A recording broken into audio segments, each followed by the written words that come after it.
بالنسبه لاي شخص ان هو يبتدي حاجه لوحده ده صعب. بالنسبه لبنت تبتدي حاجه لوحدها ده اصعب. ده اصعب. الناس بتكره المهندسين والبنات انا الاثنين. فاللي انتوا شايفينه صعب هي انا شايفاها ميزه بالنسبه لي. يعني انا شايفه ان انا بنت من الصعيد دي ميزه.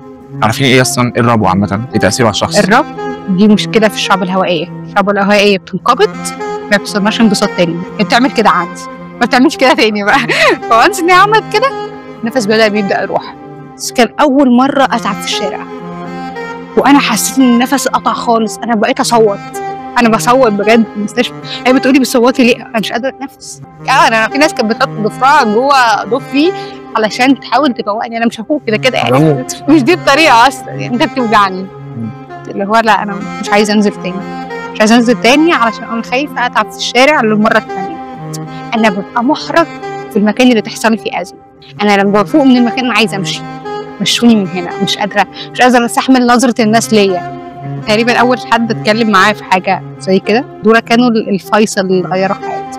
اول حاجه الرب، تاني حاجه لما تيتا توفت. يعني انا ستيل دماغي مفكره ان انا رحت عندها البيت دلوقتي انا هلاقيها قاعده مستنياني. بس بنحاول نتعايش. يعني انا ما كانش عندي كوتش ازماتيك. عمر ما كان هيبقى فيه سويفت. عمر ما كان هيبقى فيه جهاز لمرضى الرب. عمر ما كان هيبقى فيه الحاجات دي كلها. صح؟ انا فاكره ان انا وانا في الجلاله انا تعبت قبل ما اعمل بيتش. رحت المستشفى وطلعت من المستشفى رجعت عملت البيتش ورجعت تاني اوضه. انا راضيه باللي عندي بس انا نفسي يروح. بس لو الحاجه دي او المرض ده هو خير ليا انا تمام. ما عنديش مشكله خليه.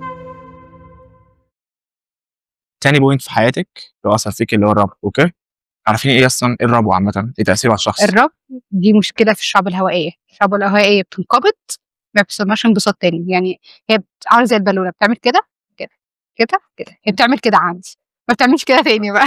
فوانس ان هي عملت كده النفس بيبدا يروح. نفس بيروح انت بقى بتدخل كيسز مختلفه بقى. والله لو شميت دخانه بعيده شويه النفس بيبدا يقل. تحس ان احنا دايخين. ناخد البخاخه نرجع كويسين. لا حاجه مفاجاه جنبنا وحد رش معطر ومش قادرين نتحرك من المكان. احيانا بيجي لي وقت انا جسمي بحس انه اتشل. انا مش قادره اتحرك اصلا من مكاني ان انا اقوم اساعد نفسي حتى. فاهم؟ في الحاله دي في الغالب بدخل اغماء. وكان في حاجه كنت عملت عليها ريسيرش من فتره. هو ان المخ بيدخل في حاله طوارئ.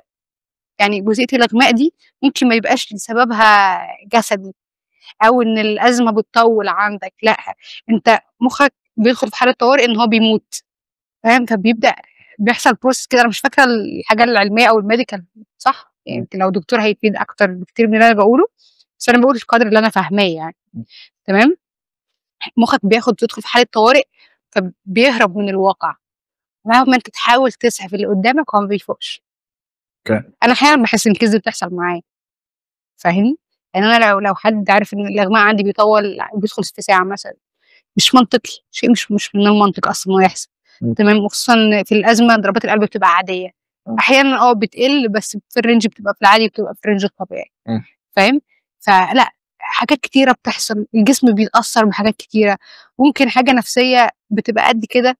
ان انا لو اتوترت هدخل في ازمه. ودي ناس ما تعرفوش. يعني من اسباب الازمه او مسببات الازمه تحصل اصلا ان يبقى في توتر. ممكن حد يقول كلام سلبي قدامي مع توتر مع انا في حد دخان بسيط كده. على اخر اليوم انا هتعب يعني هتعب. فاهمني؟ يعني انا ببقى عارفه لو انا جايه في الطريق الصبح في دخانه شميتها وبعد كده حد ولع سيجاره جنبي او السواق كان ولع سيجاره ببقى عارفه ان انا ما خدتش البخاخه او عملت اي اكشن عشان الازمه ما تجيش. الازمه هتيجي. فاهم؟ هو خلاص انا بدات. انا من الناس اللي هي بدات تبقى كمان جزئيه سويفت وان انا عايزه اطور حاجه تفيد مرضى الرب. خلتني بقيت الاحظ كل حاجه حتى لو دلوقتي انا حاسه بدوخه قد كده. فهمتني؟ لو حد عدى من جنبي ببرفيوم فانا بدات احس ان في تريجر حصل دلوقتي. فاهم؟ فجزئيه الاحساس بنفسي وبجسمي واللي بيحصل بقت عاليه قوي. عاليه قوي لدرجه ان انا ممكن اقول لك دلوقتي انا جسمي بيتحرك ازاي. فاهم؟ فالحاجات دي كلها بقيت احس بيها. الاول ما كنتش ببقى مدركه ده ولا كان فارق لي اصلا ولا اي حاجه. بس اكتشفت ان احنا ربنا مدينا نعم. فاحنا زي ما قلت لك الاستحقاقيه. نرجع تاني لجزئيه الاستحقاقيه. احنا شايفين ده حق مكتسب. حاجه يعني الحاجه دي عمرها ما تروح من عندي وتمام، وانا يعني حاطه وضع ستيبل كده ان انا زي الفل، انا تمام، ما حدش حاجه تحصل ولا هتعب ولا يحصل حاجه. بس وانس ان انت تعبت، التعب ده بقى مستدام عندك، لا انا بدات الاحظ ان دي كانت نعمه عندي مش موجوده، فتبدا برضو تتدارك نعم ربنا عليك. ايه ده يا رب انا بعرف اكتب، ايه ده يا رب انا بسمع، انا شايفه كويس، فاهم؟ لان اللحظه اللي انا بتعب فيها انا في الغالب ممكن اكون مش سامعه اللي حواليا، احيانا ببقى سامعاهم تمام، ببقى عايزه اتكلم بس انا مش قادره افتح بقي ده قافل، فاهم؟ مش قادره اتنفس تمام. احيانا بحس ان دماغي دي فيها عارف حاجه بتطقطق كده، دماغي بتعمل نفس الاكشن، فاهم؟ بيجيلك اسمع اصلا اللي بيحصل بص من ادفع حاجه، من ابسط حاجه خالص، من ابسط حاجه لاصعب حاجه. ابسط حاجه ان انا ممكن انا قاعده هنا وحد بره الشقه قدام باب الشقه مثلا مولع حاجه بس انا فاتحه الباب، ففي دخانه داخله بس بسيطه جدا، انا جسمي بياخد اكشن، بيبدا يحصل تفاعل بقى مع اللي بيحصل حواليه. بس هل هو دلوقتي هيتعب؟ لا، هو ممكن يكون مستني تريجر تاني يجي فكده ياخد الاكشن. ايه هو الاكشن نفسه؟ الاكشن اللي بيحصل في الجسم النفس بيروح، ده اول حاجه. ده لو انت حاله عاديه. طب حاله انا حالتي سيئه شويه فبيبدا يحصل اغماء، نبدا نفوق وانس ان احنا حطينا جهاز البخار او حاجه، ممكن لا ممكن يطول كتير، ممكن الجسم ما يقبلش اصلا الحاجه دي. يعني ممكن لو حد بيسمع عارف يعني ايه باركولين وبالماكور، دول حاجتين بيتحطوا في جهاز البخار. جسمي في الاول كان بيتقبل الباركولين عادي، اخر مره لما تعبت جسمي ما تقبلش الباركولين مع ان هو المعتاد اللي انا بحطه، فغيرت الحاجه تانية خالص. انت متخيل ان حتى وانت داخل الازمه او انت اصلا مغمى عليك جسمك هم الدكاتره مش عارفه هل ده هيتقبله ولا لا، فاهم؟ فبعض الشيء بنبقى محتاجين ان الشخص ده فايق عشان يقول لي انا لو حاسه او جسمه متقبل خلاص تلاقيه هادي بدا يفوق معاك. لو مش متقبل تلاقي النفس بقى اصعب. انا في مره كانوا بيفوقوني بالكحول في المستشفى، وانا حسيت ان النفس قطع خالص، انا بقيت اصوت، انا بصوت بجد. المستشفى هي بتقولي بتصوتي ليه؟ انا مش قادره اتنفس، انا بجد حاسه ان انا النفس اختفى خالص، انا بصوت عشان انا مش قادره، مش حاسه فقدت حاسه الشم والاحساس بان انا بتنفس وكل حاجه عشان انت بتفوقني بطريقه غلط. فهمتني؟ فكل اكشن حد بيتعامله مع مريض رب حصل له ازمه جسمي بيستجيب بشكل مختلف تماما، ومش كل الكيسز واحده، يعني الطريقه اللي هي ده بتفوق بيها غير الطريقه حد تاني ممكن يفوق بيها خالص، فاهم؟ والليفل اللي وصل بيه الشخص دوت في الازمه غير الليفل اللي الهداء واصله له. انا باخد يعني ماشيه على جهاز معين او ادويه معينه ممكن ما تناسبش حد تاني، ممكن حالتي انا ادفانسد شويه، حالتي انا اقل شويه، كل واحد بيبقى مختلف عن الشخص التاني، فاهم؟ فدي حاجه من الناس يعني نتمنى الناس تلاحظها، مش اي حد يغمى عليه او اي حد مش قادر يتنفس يبقى هو لازم نفوقه برفيوم. انت هنا في حاله ان انا كيس ان انا ازمه او ازمتك، فانت بتدمرني، انت حرفيا انت بتوصلني لحاله اسوأ. يعني لو انا كنت افوق في 10 دقايق انا هفوق في نص ساعه، فاهم؟ جزئيه ان في 5 6 حواليا، طب ما انتوا بتسحبوا الاكسجين من حواليا، مش منطقيه، مش منطقيه. هو انا ببقى مقدره فكره الشخص اللي قدامي هو عايز يساعدني، مش عارف يعمل ايه، فاهم؟ بس هو بيتصرف بناء على الناس بتتصرف عليه في العادي، يعني اي حد بيقوم عليه بيعملوا ايه؟ بيتلموا حواليه بيتلموا حواليه، دي حاجه. الحاجه الثانيه اي برفيوم مثلا، حد بيجيب دبوس اعمل بيه في ايديك. انا في ناس كانت بتحط ضفرها جوه ضفري علشان تحاول تفوقني، انا مش هفوق كده يعني مش دي الطريقه اصلا، يعني انت بتوجعني لكن انا بفوق ما بفوقش، فهمتني؟ فده اللي ببقى عايزاه، اللي هو حاولوا تشوفوا الشخص ده شنطته فيها ادويه، ما هو لو فيها ادويه يبقى ده حل، نشوف اقرب صيدليه نساله الدواء ده بتاع ايه، مش لازم اول تصرف اخده ان انا اطلع برفيوم وارشه، انا بوصله المستشفى حرفيا، انا ما بساعدوش، فاهم؟ والناس اللي بتبقى حاطه برفيوم برضه، يعني ممكن حد يبقى حواليك هو حاطط برفيوم، فانا ببقى احيانا خلاص بدات افوق، يجي حد مقرب لي حاطط برفيوم ارجع ميته تاني بقى لا، فاهم؟ فالموضوع بينهوه بطريقه مش لذيذه.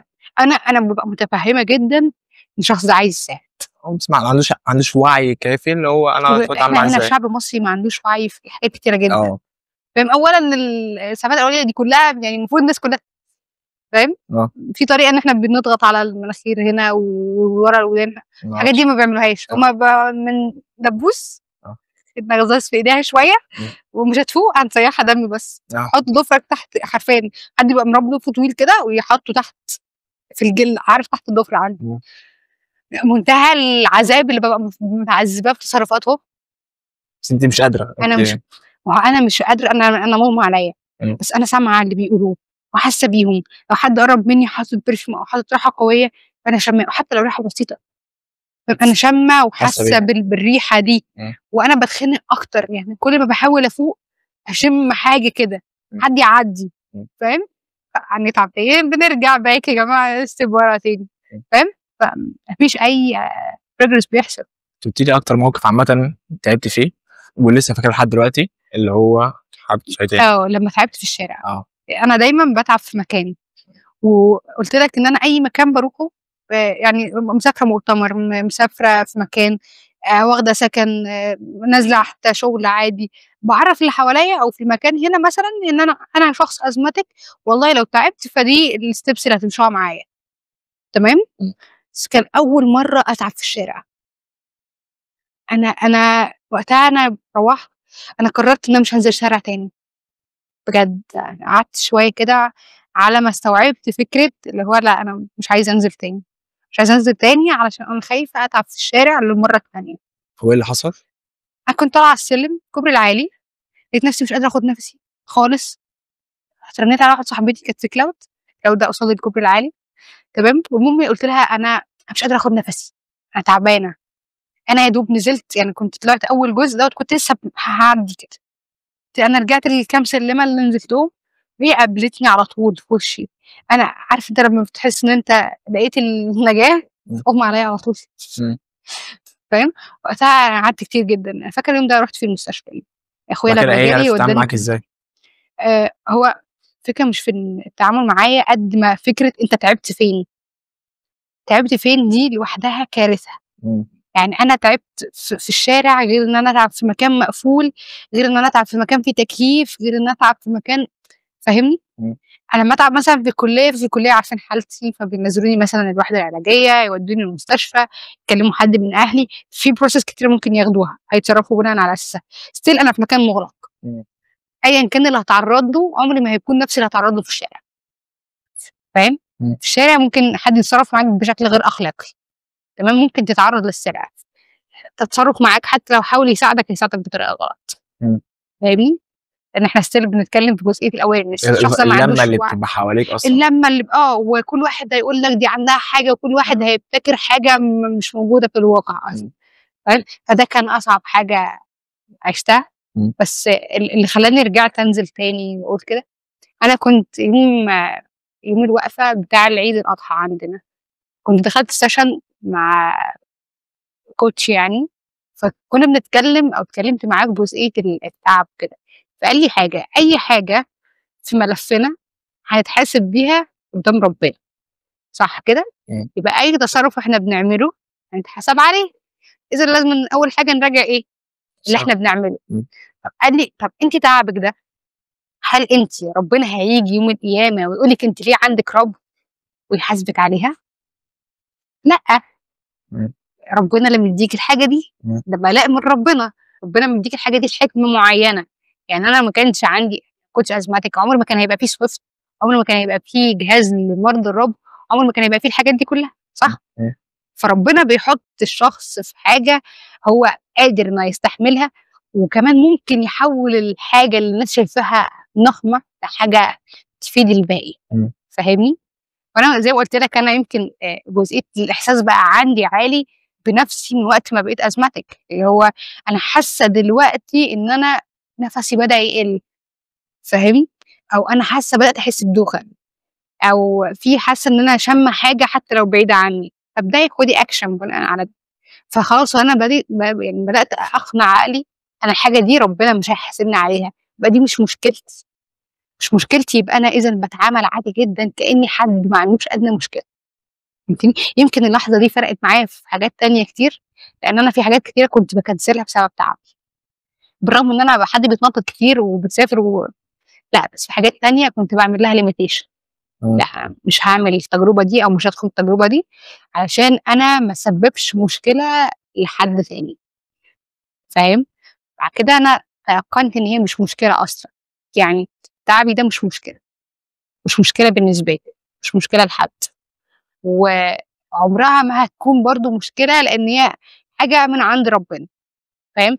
أنا كنت في الأول باقول يا رب أنا مش عايزة المرض، أو عارف أنت شخص هو مش قنوط بس أنت بيبقى جواك غضب كده، أنا ليه أنا؟ اشمعنى أنا اللي عندي الحاجة دي؟ بس بعد كده بقيت أدعي اللي هو يا رب أنا متقبلة اللي أنا فيه، وأنا راضية جدًا، لمّا باقولها من جوايا عشان أنا نفسي أحس بالرضا اللي أنا باقول بيه، تمام؟ وبقيت أقول أنا راضية باللي عندي، بس أنا نفسي يروح، بس لو الحاجة دي أو المرض ده هيبقى يعني هو خير ليّا، أنا تمام، ما عنديش مشكلة خلّيه، فاهمني؟ وأنا لمّا بابدأ دلوقتي أنا كنت باتكلم مع حد مكالمة من فترة، فجات سيرة الرب وكده، فبيقول لي مبروك على swift وكده، فبيقول لي يا رب أبقى زيِّك، قُلت له يا رب تبقى زيي في الحاجات الكويسة اللي عندي، بس مش كل الحاجات، يعني أكيد عندي حاجات مش كويسة، فقال لي إيه، قال لي أنتِ لو ما كانش عندِك رب ما كانش هيبقى في swift، فاهم؟ فأنا دايمًا متيقنة بالجملة دي، أنا لو ما كانش عندي رب ما كانش هيبقى في دماغي فكرة إن أنا أساعد مريض الرب، ولا عمري كنت هابقى مدركة إن هُم مش بيبقوا عارفين إن الأزمة هتيجي لهم، عشان باعيش في حياتهم. ولا عمري لمّا كنا بنعمل interview مع حد مريض ربو عشان ناخد منه feedback ونعرف اللي بيحصل معاه، عمري ما كنت هاتدارك جملة أنا بابقى مُحرَج في المكان اللي تحصل لي فيه أزمة، فاهمني؟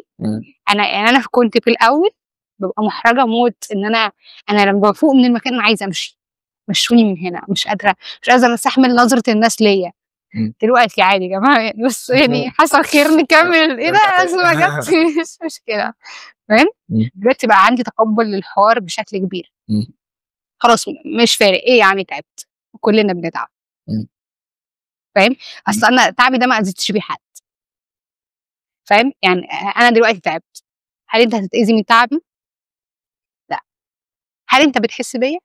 برضه لأ. ما مش كده، لأ، هو لأ. ما حدش هيحس بشخص غير الشخص اللي ضايقه، فاهم؟ من الحاجات برضه اللي بتوجع الواحد شوية، الكلام. يمكن أنا ما بقاش يفرق معايا، بس مثلًا أبقى في مكان وحد تعب وكده، فبياخد أدوية وكده، فأنا باتكلم عادي باهزر، يقول لي: "المفروض أنتِ أكتر واحدة تحسّي بيّا." إيه ده؟ ما هو الطبيعي إحنا بنحس، طبيعي كلنا بنحس ببعض، ده المفروض إن أنا أقدّر إن الشخص ده تعبان، فاهم؟ بس ما تقولش جملة زي دي، ما هو زي ما أنت عندك برد دلوقتي وتعبان وشايف إن دي مشكلة، فاهم؟ أنا أزمتِك وشايفة إن دي مشكلة. فاهم؟ غيري شايف إن هو لو اتجرح في صباعه فدي مشكلة، فأنا المفروض أحس باللي اتجرح زي اللي عنده كانسر، فاهم؟ الموضوع مختلف شوية، يعني تفكير الناس واستحقاقيتهم برضه لبعض الأشياء بتعمل مشاكل كبيرة أو بتسبب أذى للي قدامه من غير ما يدرك إن هنا في مشكلة. فاهمني؟ تأثيره أثّر عليكِ في سنين الجامعة، في حياتِك لحد دلوقتي؟ والله هو كان potential بالنسبة لي، يعني قوة دفع رهيبة. أنا كنت شايفة قدّامي فرصة إن أنا عندي فكرة لمشروع. هل في الأول عرفتِ تتعاملي معاه؟ أول مرّة ابتديتِ تحسّي بيه في بس الجامعة؟ في الأول أحيانًا كنت باخد البخاخة بشكل غلط أصلًا. أوكي. تمام، في بخاخات معيّنة كان بالنسبة لي الsystem بتاعها أو التكنيك بتاعها غريب جدًا ومُعقّد ومش عارفة أتعامل معاها، وأحيانًا كنت باتحرج إن أنا أطلّع وآخد البخاخة. أوكي. تمام، فكنت باوصل إن أنا باتعب، يعني أنا في أحيانًا بابقى حاسة إن أنا هاتعب، في أحيانًا لأ. فالفترة اللي أنا كنت مثلًا بابقى حاسة إن أنا هاتعب فيها، تمام، بس مكسوفة. أنا مكسوفة أطلّع البخاخة وآخدها، فاهمني؟ في محاضرة أو في section محاضرة ما مفهومة ده كان العادي، بعد كده عارف اللي هو بُص بافرش لهم شنطة الأدوية كده يالّا خدي بقى كل أدويتِك ودخلي كمّلي الlecture عادي جدًا، أوكي. فاهم؟ فالموضوع بدأ معايا في الأول زي ما قُلت لك بجزئية الإحراج، بس بدأت ألاحظ إن أنا صحتي بتتدهور، ليه؟ عشان أنا مش مهملة، أنا معايا أدويتي، بس أنا مُحرَجة إن أنا آخد الأدوية قدّام حد، فاهم؟ كنت ممكن أطلع من المحاضرة آخد البخاخة وأدخل تاني. أوكي. فاهم؟ بس مش كنت طول الوقت كنت هابقى باعمل إزعاج للي حواليّا إن أنا باطلع وآكل واطلع فاهم؟ ما كانش منطقي إن ده أعمله يعني. كده بدأت أقلم نفسي اللي هو وفيها إيه؟ إيه يعني؟ البنات بتبقى ماسكة صباع الروج وبتحطه في مثلًا. المحاضرة عادي، أنا أتكسف أعمل ده برضه بس أنتِ يعني حاجة ضرورية فاهم؟ هُم بيتكسفوش من الحاجة اللي هي for fun تقريبًا. أوكي. فاهم؟ فبدأت أحط لنفسي شوية rules بقى، اللي هو أنتِ ده أنتِ هنا هل هتأذي حد؟ لأ. مين اللي هيتأذي في الcase دي؟ أنتِ. بل بالعكس أنتِ لمّا تتعبي هتعملي دوشة. أكتر. فبتزعجي اللي حواليكِ. طب لأ، يبقى نحترم نفسنا وناخد البخيلة وما فيهاش حاجة. فاهم؟ فالموضوع ما كانش سهل في الأول، هو خد مني وقت كبير، بس ما أثّرش يعني، هو أثّر أوكي يعني في بعض الأحيان. أنا فاكرة في مواد كنت باتعب فيها، يعني المادة اللي ما باتعبش فيها الgrade بتاعي كان بيبقى عالي B+ أو A. المادة اللي باتعب فيها سواء بقى في midterm final practical أيًا كان نوع الexam اللي هامتحنه تمام، كنت باتعب، يعني لمّا باتعب درجاتي بتقل، كنت باتضايق أحيانًا بس في النهاية باقول عادي يعني ربنا عايز لي الGPA ده فأنا هو هاخده فاهم؟ ذاكرت كتير ذاكرت قليل هو ده، بس ما اقولش ما ذاكرش كتير عشان قليل سوري عشان ما حدش يقول بتقول ذاكرت كتير ذاكرت قليل ربنا لأ، أنت اسعى ذاكر اجتهد، يعني أنا من الناس اللي ما كنتش بتفوت محاضرة مثلًا، ودايمًا يعني كانوا بيستغربوني في البيت لمّا بابقى متضايقة إن أنا متأخرة على محاضرة 8:00 ص. فاهم؟ يعني الناس اللي بتحب تحضر باستمتع بالأجواء أصلًا. وزي ما قُلت لِك أنا ما باحبش أقعد في البيت. مش عشان الvibes بتاع البيت كئيبة ولا حاجة، بس أنا الحركة بقى. باحب الحركة وما فيش حد قاعد في البيت أصلًا. اخواتي أكبر مني وبينزلوا شغلهم، أنا قاعدة لوحدي وقاعدة على اللاب. ما أنا ممكن مثلًا باحب أنزل cloud ليه مثلًا، أغلبيته كله قاعد على اللاب تقريبًا. 90% أو من 80 ل90% من الناس اللي قاعدة هي فاتحة لاب، كلنا شبه بعض. فاهم؟ باتعرف على ناس جديدة، باتكلم، باتحرك، فاهم؟ لمّا باقعد في البيت باقعد على السرير، باشتغل من على السرير حرفيًا وما باتحركش. آخري أنا ممكن أنسى آكل أصلًا. باتكلم بجد والله. فاهم؟ هو أصلًا الأكل ده أنا كنت حاطاه من اللي هو إيه، أنا باكل علشان أعيش. فاهم؟ يعني مش من محبين الأكل اللي هو أنا قايمة دلوقتي أعمل أكلة عشان أنا نفسي فيها، أو لازمًا آكل أكلة معينة، لأ خالص. أنا أصلًا مش من محبين الأكل، أنا باكل عشان دي حاجة بتخلّيني على قيد الحياة. فاهمني؟ عايشة بس دي ضرورة. دي من الضرورات اللي إحنا لازمًا نعملها كل يوم. من ضرورات إن أنا هاشرب مَيّة وهاكل، لو ما كلتش أو شربت هيحصل إيه؟ هاموت. يبقى دي ضرورة. فاهم؟ لمّا حد بيسمع المنطلق ده دي مجنونة في دماغها يا جماعة، إحنا ناس بتحب الأكل وبتحب الحياة وبناكل. فاهم؟ فلأ يعني أنا بالنسبة لي الحركة دي حاجة مهمة جدًا. إيه أكتر حاجات أنتِ شايفة إن هو وجود الربو عندِك بيمنعِك إنِّك تعمليها أصلًا؟ أنتِ عايزة بيمنعني إن أنا تعمليها. أعملها. جه في دماغي موقف كنت مرة واحدة صاحبتي كانت بتعمل جلسة skin care. فقُلت لها إن أنا هانزل معاكِ ورُحت الكلينيك بقى وكده. أنا ما استحملتش ريحة البخار هناك بقى والأجهزة والحاجات دي وتعبت وكلموا أهلي وجوا لي بقى وكان أصلًا. فدي من الحاجات البسيطة جدًا اللي أي بنت ممكن تعملها. أنا ما أقدرش أعملها بس أنا عادي يعني عايشة مع الموضوع يعني حاجة عادية كانت رفاهية زيادة يعني وقتها. بس يعني مثلًا دي حاجة من الحاجات. الحاجات اللي فيها حركة كتير لأ عادية؟ أنا بقى أنا سافرت أسوان يعني فبيس يعني. أوكي. لأ ما عنديش مشكلة في الحركة، بس أنا ما بامشيش كتير. ما أقدرش إن أنا أمشي كتير جدًا خصوصًا لوحدي. ما أنا باتعرّض لدخان كتير بتاع العربيات، باتعرّض إن حد رشّش perfume مشي من جنبي، باتعرّض إن في حد بيدخّن دلوقتي. فاهم؟ فدي بيبقى لازمًا حد معايا. فهمتني؟ في حاجات تانية أكيد مش هاقدر أعملها. فاهم؟ كنت مرّة بافكّر إن أنا أنزل ألعب بوكس. بس حد قال لي: "أنتِ لو نزلتِ هتموتي." ما نزلتش. بجد بعد ما حجزت وخلاص هانزل بقى كده، كنسلت الحوار، اللي هو ما أنا كنت عايزة أجرّب. أنا مش الناس اللي عايزة تحترف بقى وتلعب فاهم؟ أنا باحب الرياضة general يعني.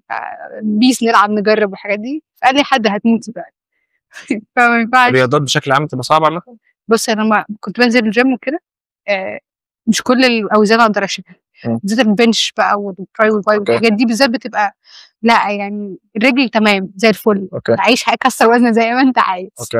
كان في يعني حاجات معينه ما اقدرش اعملها، الاقي النفس بدا يقل، وطبعا لازم الريست بقى من كل شويه والتانيين، فاهم؟ ممكن حد يخلص اليوم كله في الجيم بتاعه نص ساعه، فاهم؟ ممكن اقعد فيه ساعتين، فاهمني؟ فالوقت نفسه بس كان بيريحني صراحه.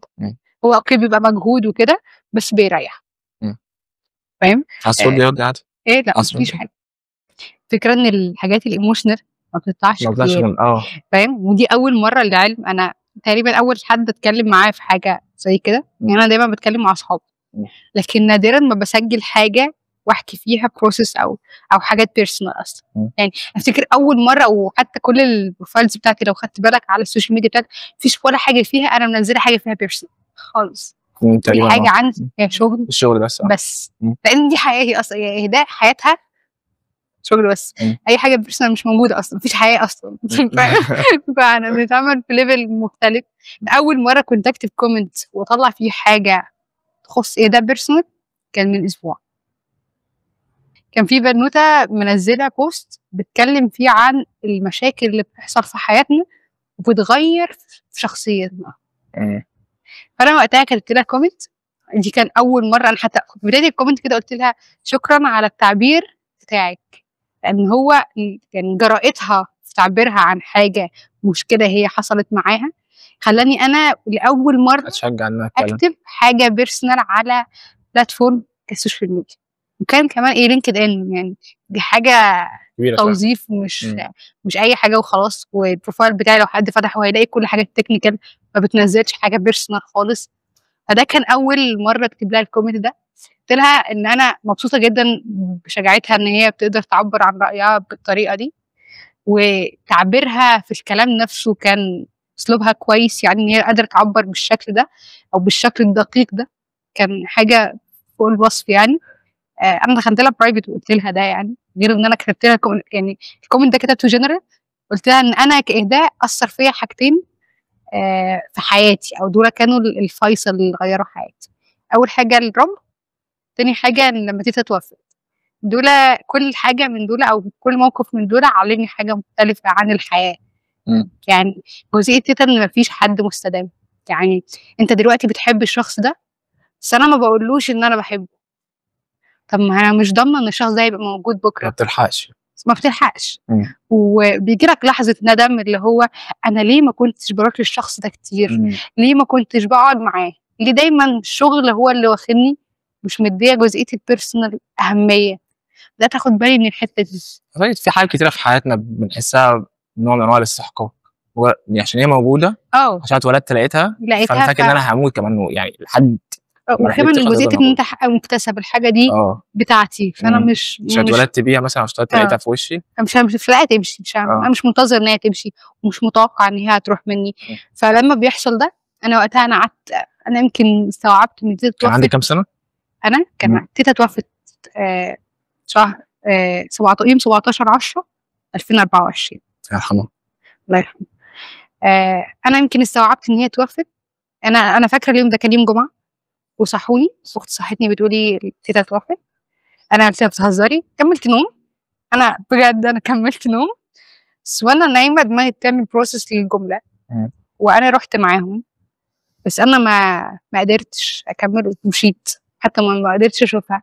فدماغي مستوعبه ان انا لو رحت عندهم ودخلت في المكان اللي كانت بتقعد معايا فيه انا هلاقيها.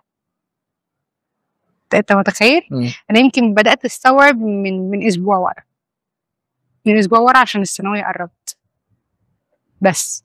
ويعني انا برضو ستيل دماغي مش متقبله الفكره، يعني انا ستيل دماغي مفكره ان انا رحت عندها البيت دلوقتي انا هلاقيها قاعده مستنياني، فاهم؟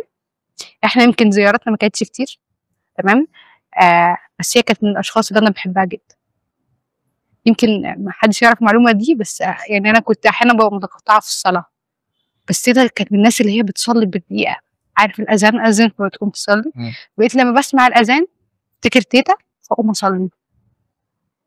سابت اثر فيا، وهي كانت حد كويس جدا، من الناس اللي انا بحبها جدا.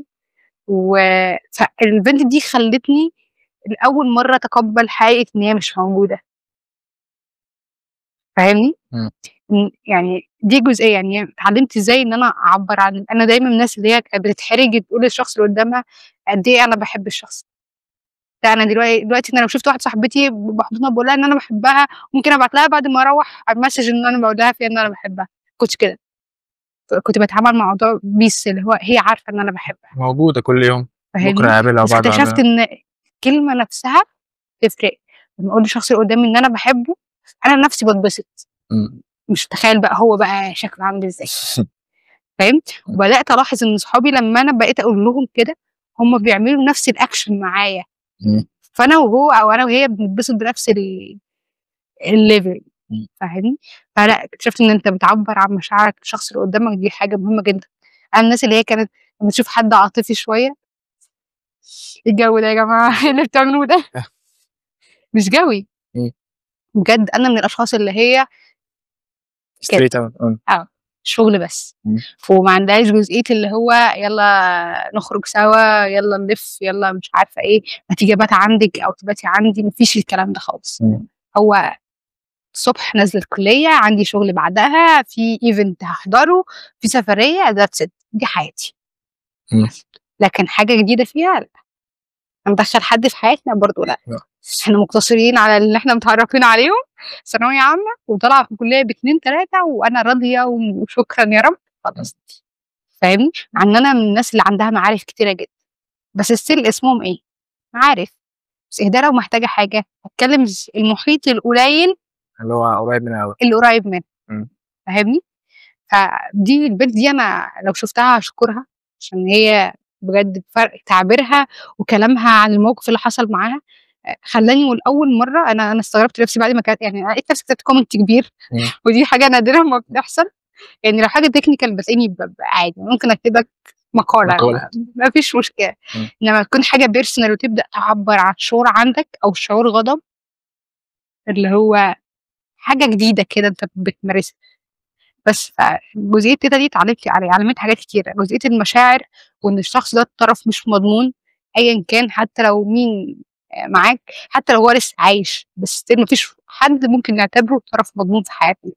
ممكن تجيله سفريه يبقاش موجود مثلا، ممكن موقف يغيره فما يبقاش موجود، ممكن واحده صاحبتك تبقى معاكي زي الفل تتجوز تبقى مشغوله ببيتها ما بقتش موجوده. فاهم؟ ده ابسط مثال. هي حتى لو هتشتغل بحاجه في الحياه بس هي ستيل مش موجود. عجبني المصطلح. اعتقد كل اللي احنا بنفكر فيه هو لما الشخص بيبعد، لما شخص بيتوفى، هو دي الحاجه الوحيده اللي ممكن تفصله عني، لكن دي حقيقه ممكن فصل مطلقه. مشاعر. بس هو عادي على فكره، في ناس كتيره هي حوالينا وموجوده ولسه عايشه بس هي ميته بالنسبه لنا. بس انت من جواك انا راضي ومتقبل فكره ان الشخص ده مات جوايا، بس هو رايح بمزاجي. فاهم؟ انما انت حد عايش معاك وتمام وكويس وصحته كويسه، فجاه هو مش موجود، هو اتبخر. فانت هنا انت لازم ترضى بالامر الواقع، دي حاجه مفروضه عليك. عكس مثلا لو 2 صحاب وحصل بينهم خلاف كبير فعملوا كت، هو عارف ان انت مش موجود في حاجه، وحتى لو قدر الله حصل له حاجه هيتاثر، بس هو انا خلاص انا خرجت الشخص ده من حياتي والشخص ده خرجني من حياتي، فمهما كان اللي هيحصل انا مش هتاثر بالقدر ان في حد انا شايفه مستدام في حياتي، وبالذات العيله. يعني هيقول لك الاصحاب ماشي، يعني ممكن هم غاليين علينا كل حاجه، بس عمرهم ما يكونوا بقدر العيله خالص. الموضوع بيختلف. كانت علاقتك بيها قريبه؟ يعني انا ما كنتش بزورها كتير او احنا ما كناش بنروح كتير، بس هي من الناس اللي كانت لطيفه جدا، عارفه اللي هي شخص عمره ما اذاك خالص وبيتعامل معاك بمنتهى اللطف ومنتهى الود، عارف سبيس الامان. هي كانت الشخص ده. فلا، وكان تعاملها مع اولادها كويس جدا. يعني كانت بتعامل ماما بطريقه كويسه جدا، يعني احترامهم لبعضيهم، تقديرها ليها. ان انا عمري ما يعني عمرها ما سمعت تقريبا ان حد مننا تعبان وما جاتش. فاهم؟ فهي كانت دايما بتبقى موجوده. فالموضوع لا، الموضوع كانت فارقه معايا جامد. وانا لحد الان يعني انا بحاول استوعب ان هي مش موجوده، بس جوايا جزء اللي هو أنا مش عايزة أصدّق، عارف اللي هو يعني أنا رُحت البيت دلوقتي ألاقيها بس بنحاول نتعايش، يعني مفيش حاجة غير إن أنت بس تتعايش مع الموقف، لكن هو أثّر جدًا وفرق جدًا، خلّاني بابُص للحياة بمنظور تاني خالص. أحيانًا بنبُص للحياة إن هي مستدامة، مستدامة حتى معانا إحنا، مش بس مع الأشخاص، أنا ماسك في الحياة دي، أنا قاعد. هافضل عايش طول عمري. بس أنا مش قاعد. يمكن برضه التعب عندي هو حسّسني بده، لإن أنا كل مرّة النَفَس فيها بيروح، باحس إن روحي اتسحبت ورجعت تاني، فأنت بتحس إن أنت مُت ورجعت للحياة، ربنا ادّاك فرصة جديدة، الفرصة دي أنا هاستغلّها إزاي؟ يمكن حتى لو أهلي سمعوا حاجة دي أنا باقولها دي هيستغربوا كلامي جدًا، لإن أنا من الأشخاص اللي ما بتتكلمش، الأشخاص اللي هي أنا قايمة الصبح يا جماعة نازلة عندي شغل هاخلّصه الساعة كذا، عرّفوا أنا جاية إمتى وشكرًا، أرجع آكل، عاملة إيه ماما كويسة وأكمّل نوم. فاهم؟ مش من الأشخاص اللي بتقعد تتكلم عن حاجة هي حاسة بيها أو كده، يمكن هُم هيسمعوا ده لأول مرّة أو هيعرفوا ده لأول مرّة، بس هو الموضوع فرق معايا في حاجات كتيرة جدًا، وخلّى شخصيتي دي مختلفة بشكل كبير، يعني أنا ما كنتش كده، وما كنتش من الناس اللي هي أهم حاجة يعني أنا ما كانش مبدئي في الأول impacts وكده، كنت أوكي في الstudent activity في ثانوية عامة، نحاول نعمل فرق، بس ما كانش للدرجة دي، ما كانش دي الpriority بتاعتي ولا دي الأولويات بتاعتي، فاهم؟ يعني في ناس شغلها أنا عايزة فلوس، أنا أكيد عايزين فلوس، طبيعي. بس أنا عايزة إيه جنب الفلوس؟ عايزة الناس لمّا تفتكر إهداء دي تفتكرها بشكل إزاي؟ هل بشكل سلبي والّا لأ إهداء دي ساعدتني في كذا، فاهمني؟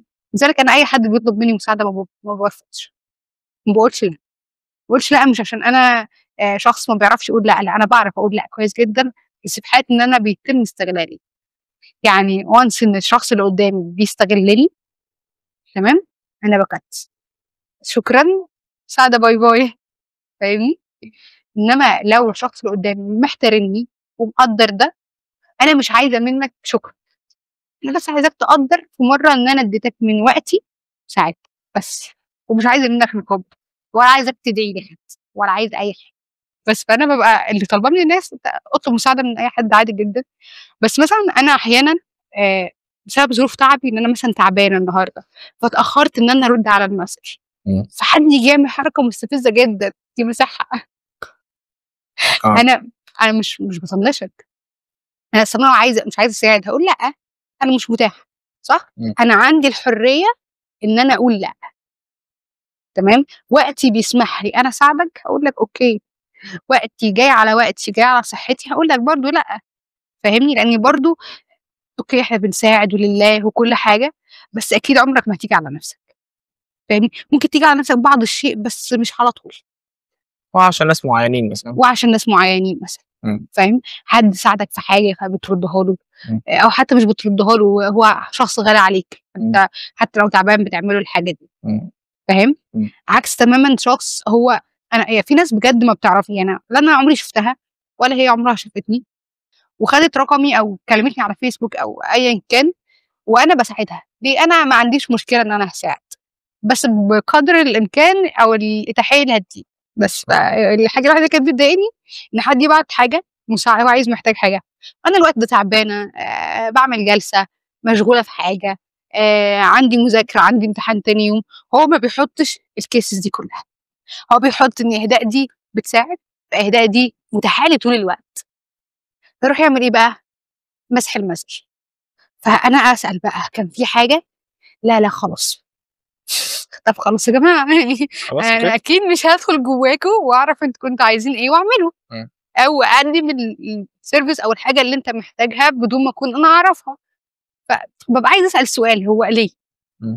يعني فيها إيه لو أنا اتأخرت؟ يعني أنا ممكن ما أتأخرش كتير، ممكن أقول تاني يوم. ده التأخير، تمام؟ أي نعم أنا من نوع الناس اللي هي بيبقى عندها message كتير وبترد متأخر، بس لو حد عايز حاجة ضروري هو هيرن، ما أصل أنا لو حاجة بتاعتي مستعجل عليها خلال يوم بالتالي هارن، لازم هارن، مش هاكتفي بس message واتساب، فاهمني؟ بس فبابقى محتاجة الناس بس تقدّر حاجة زي دي، الواحد مش بيبقى قصده إن هو يضايقكم يا جماعة والله بالعكس يعني بنحاول نساعدكم قدر الإمكان. تعالي نرجع كده شوية لورا، للحظة اللي أنتِ قررتِ إن هو أنتِ عايزة تعملي حاجة برّه نفسِك تعملي حاجه تساعد ناس اكبر بكتير في نفس المشكله. سويفت. هي مش سويفت بس، انا يوم 4/8/2021 اوكي. انا كنت في سيشن مع دكتور فاروق الباز. دكتور فاروق الباز محدش يعرف، لو حد ما يعرفوش يعني، فده عالم جيولوجي كبير يعني. انا شفت كميه تواضع انا عمري ما شفته في حياتي. عارف لما تحس قد ايه انت دعسوقه، حاجه عندي كده ملهاش وجود.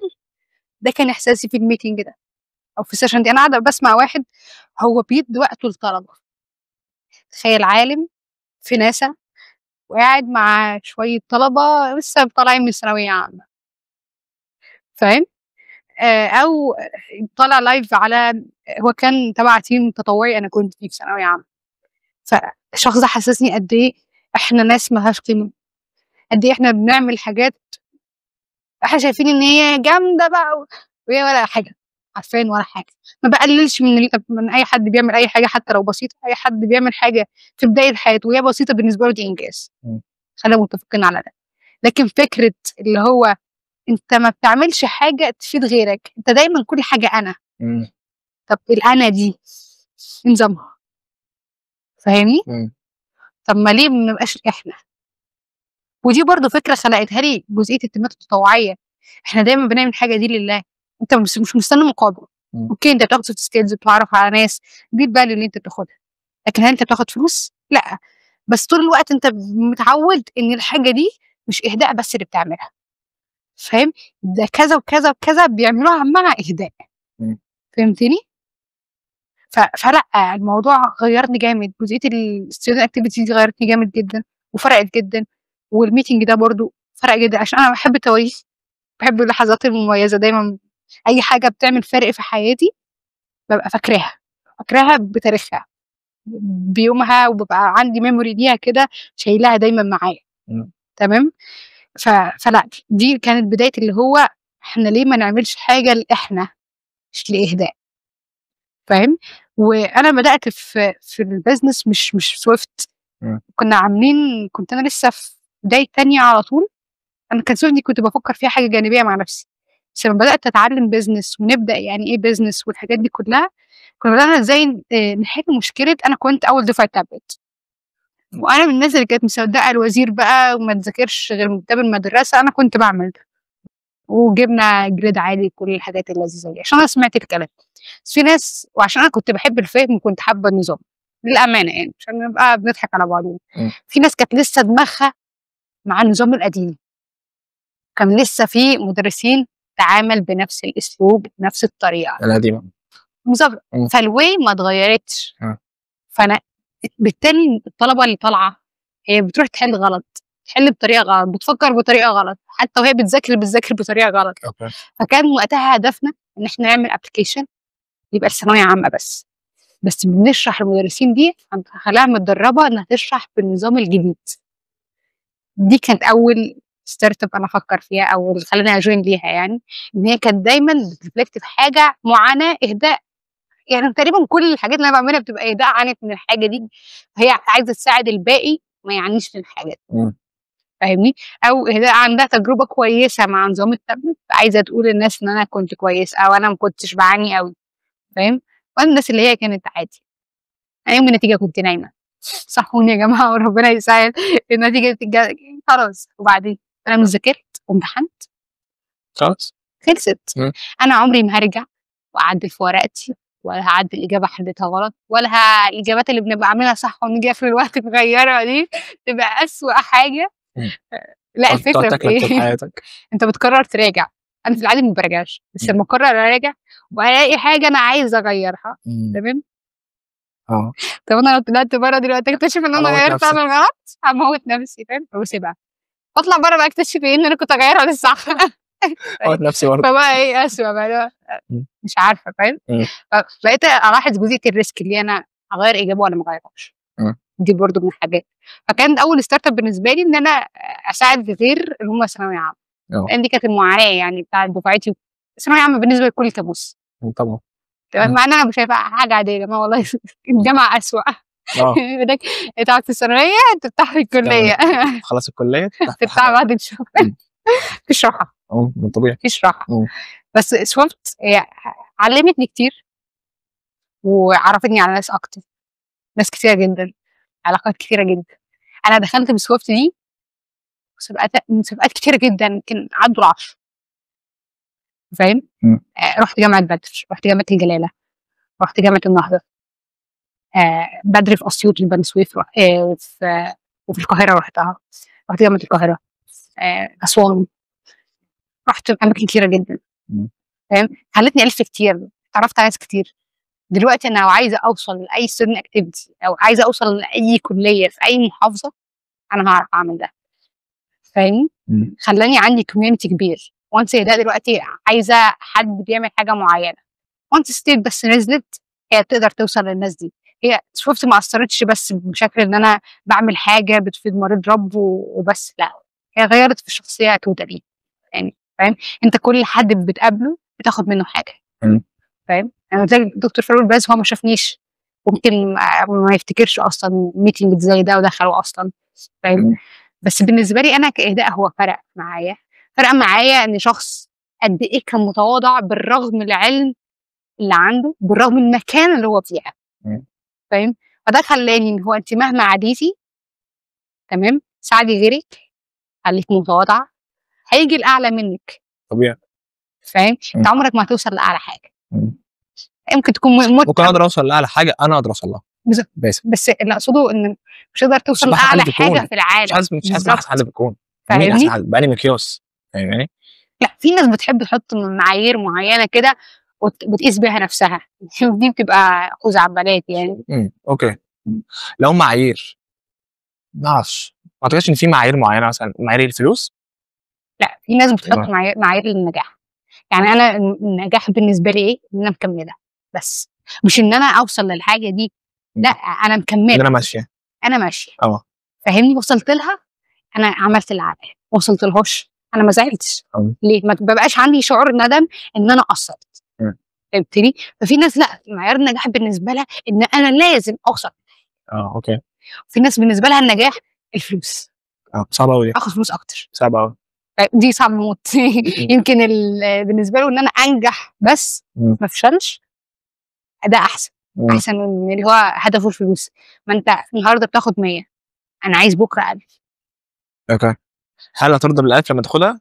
لا، ما انا عايز المليون. مش هتبص جنبك، مش هتبص على اللي بياخد سوشيال ميديا بياخد مليون و2 مليون. فاهم؟ فلا، جزئيه الرضا دي حاجه مهمه جدا. كل واحد مننا بيفكر باللي هو انا مش، يعني في بعض الناس بشوفها هي عندها حاجات حلوه كتير، بس هي مش شايفه غير العيوب اللي عندها، فدايما عندها قنوط غير طبيعي للحاجات اللي ممكن تكون مشكله بسيطه جدا، وبالنسبه لغيره المشكله دي يعني مش 1% من اللي عنده من المشاكل اصلا. فاهم؟ بس هو بقى عشان شخص قالد وما عندوش رضا. فاهم؟ انا عمري ما انسى برضو، انا كنت بتكلم مع حد على جزئيه تعب وبنتكلم في حاجه، فقال لي انت قانطه ليه؟ انا من الاشخاص اللي هي انا لو عندي قنوط مش هطلع من البيت، انا معترض على اللي ربنا بيعمله فيا. فاهمني؟ انا ايه اللي هيطلعني من البيت لما انا معترض على حاجه زي دي مش متقبلها اساسا؟ فهمت انا بتكلم ازاي؟ في ناس اصلا بتفسر الكلام طريقه غلط، اللي هو بتفسر انا اهداء دي مشاعرها دلوقتي سلبيه علشان حصل معاها موقف معين ضايقها. لا، هي دي اهداء، دي قانونها ما بترضاش بحاجه ربنا بيعملها لها. خلاص طول عمرها كده. دي طول عمرها بياخد فيدباك ان الشخص ده كده. خلاص اللي هو شخص موقف واحد خلاص. كمان ما ينفعش انا اشوف اهداء النهارده اجي بكره احكم عليها زي ما بحكم عليها النهارده. فاهمني؟ يعني الموضوع مختلف تماما. اهداء دلوقتي شخصيتها مختلفه تماما عن اهداء اللي لسه داخله اولى كليه. فاهم؟ انا اولى كليه كنت انسانه عاديه جدا ومتفائله للحياه، وما اقولكش بقى عمري ما اتوقع ان ممكن حد يعمل فيها مقلب او يأذيني، وشايفه ان الحياه وردي وتمام والاشخاص زي الفل. فاهم؟ بعد كده اكتشفت لا، ده انت مش انت مش انت في حالك، كلهم في حالك. فاهم؟ فانت مضطر تتعامل مع الكيس دي كمان. فلا، الشخصيات بتختلف، وما ينفعش تحكم على حد في اي وقت، وما ينفعش تاخد حكم مطلق. يعني الحكم المطلق دي جريمه اصلا. كانك بتحكم على واحد بالاعدام. هو ما هو مات. انا قابلت ايديا النهارده كانت متضايقه وكانت تعبانه بس انا ما اعرفش ايه اللي حصل، انا ما اعرفش ان هي ممكن تكون جايه في ممكن المواصلات انت حصلت مشكله، ممكن يكون مثلا جالها مشكله اكبر، ممكن جالها فاهمني. مكالمه في مشكله اصلا من امبارح، انا ما كمان اعرفش، حاجه تانية، ما ينفعش احكم عليها ممكن اعاملك بطريقه مش كويسه دلوقتي عشان انا حاصل معايا مشاكل في البيت مثلا، او مثلا. حصل معايا مشكله في الطريق وهي اول مره تشوفني فيها، فانت هتاخد انطباع عن اهداء ان دي خلاص شخص اجريسيف. اه فاهم؟ م. عكس بقى لما تقابل اهداء في ايفنت تاني واهداء بتضحك بقى وبتهزر معانا والدنيا لذيذه وفريش م. خطيره. هتقولي هتطلع بقى تقولي اهداء دي خطيره موت يعني. فاهم؟ م. ما انا وانت، هو انا مش اهداء، م. احنا الاثنين بنقيم اهداء. انت قابلتها في موقف حلو وانا قابلتها في موقف وحش، م. فانا واخده انطباع عن اهداء ان هي شخصيه سيئه، وانت واخده انطباع عنها ان هي شخصيه كويسه. م. بس انا وانت قابلناها في موقفين مختلفين، لا انت عشت موقفي ولا انا عشت موقفك، بس ما ينفعش ان انا اخد ده حقيقه مطلقه ولا انت تاخد ده حقيقه مطلقه. فهمتني؟ لان وارد جدا ان انا اتعامل معاها في الكيس ان هي مش طايقه نفسها، وفي كيس ان هي يعني قنبله تفاؤل دلوقتي ضربه في وشنا. جالك السويفت ابتديتيها ازاي اصلا؟ مع مين؟ بداتها ازاي؟ بس انا في الاول بداتها لوحدي. م. كنت بفكر كده، كنت بتعلم لسه الموبايل اب وكده. كنت عامله موبايل كده بيوصل بالطوارئ، حاطه فيه رقم والدي، وانس ان انا تعبت بكليك على الموبايل عدد مرات معينه، الابلكيشن بيتفعل بشكل تلقائي يرن علي. لقيت ان الموضوع بياخد ساعه الا ربع على ما بيجيلي مثلا، فاهم؟ فبياخد وقت، فما كاني ما عملتش حاجه. وقتها كان معايا بنوته في الكليه اسمها ساره، دي بدات معايا بقى الحوار، بدانا نفكر سوا. تقولي طب ما نضيف كذا، طب نجرب كذا، طب ما نجرب ان في يبقى في انستراكشن جوه الابلكيشن نفسه، بحيث ان لو حد انت تعبتي مثلا او حد تعب، الابلكيشن يظهر الانستراكشن بشكل واضح على طول ازاي حد يتصرف مع حالتك. ليه ما نخليش مثلا في فيديو؟ اوكي. فاهم؟ م. بعد كده كنت بدات ادخل كومبيتيشن بالفكره، محتاجه تيم معايا، فكده كده انا هبقى عندي جرادويشن بروجكت. قلت ليه ما اخليش الفكره تبقى جرادويشن بروجكت بقى. اوكي. فجمعت انا ما بحبش، اوكي انا بتعامل مع اولاد عادي جدا، بس جزئيه التيمات اللي هي مستدامه قوي. تمام؟ واحنا بقول لك انا قعدت 3 سنين في الفكره اشتغل عليها. اول فتره او اول 6 شهور او 7 شهور كنت لوحدي تماما.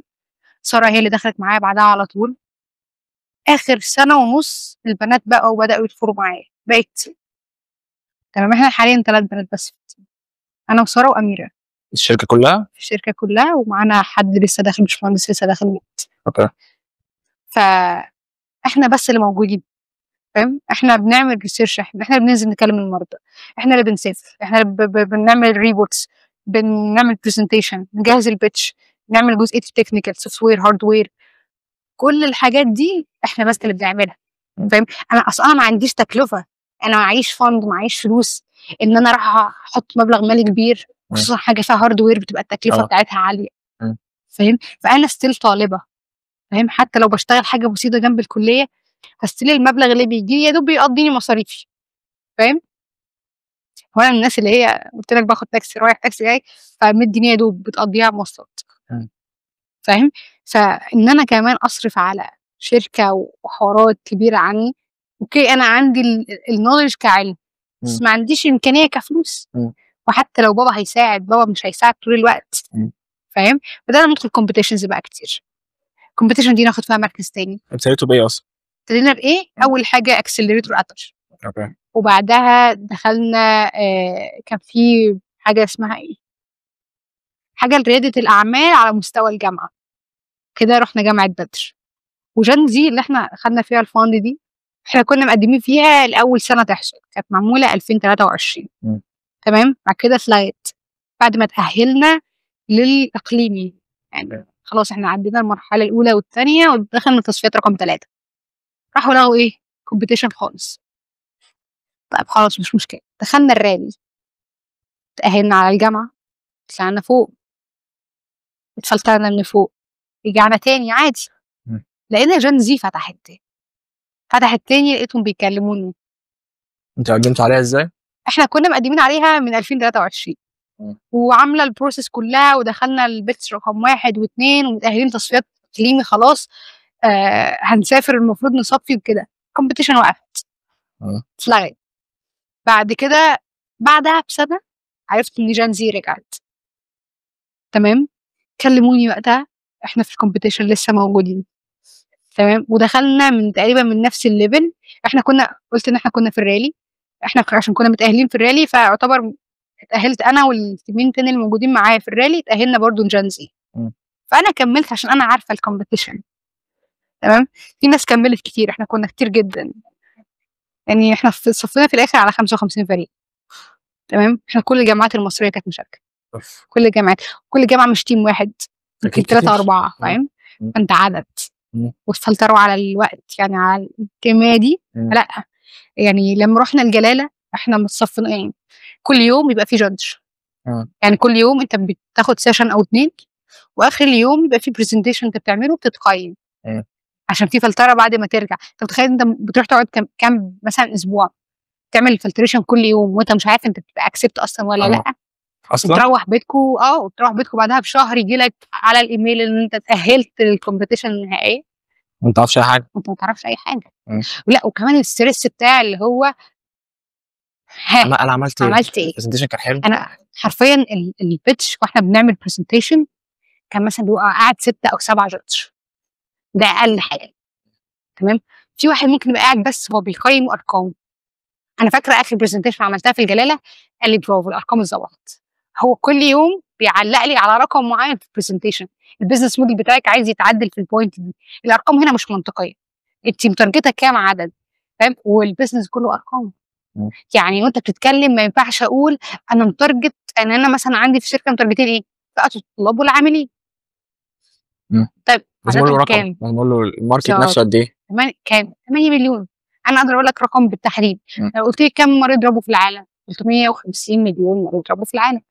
هتقولي والله البيزنس انت متارجتها كام؟ اقول لك والله انا لو بعد ما نعمل تيستنج والدنيا تمام وخلاص ننزل برودكشن، اقول لك والله انا ابقى متارجتها اول 3 سنين 200 شخص بس، 200 جهاز. اقول لك تكلفه الجهاز بتكلف كذا، اقول لك الريفينيو بتاعي كذا، اقول لك النت بروفيت في نفس اللحظه بتاعي كذا. فاهم؟ اقول لك انا بكسب كام في المية من الربح بتاعي. فكلها بتبقى ارقام، لازم تبقى دقيق جدا في اي حرف انت بتقوله، انت بتتحاسب حرفيا على كل كلمه. فاهم؟ يعني انت لو قلت كلمه غلط او حد شاف ان الحاجه دي مش منطقيه بتتفلتر اصلا.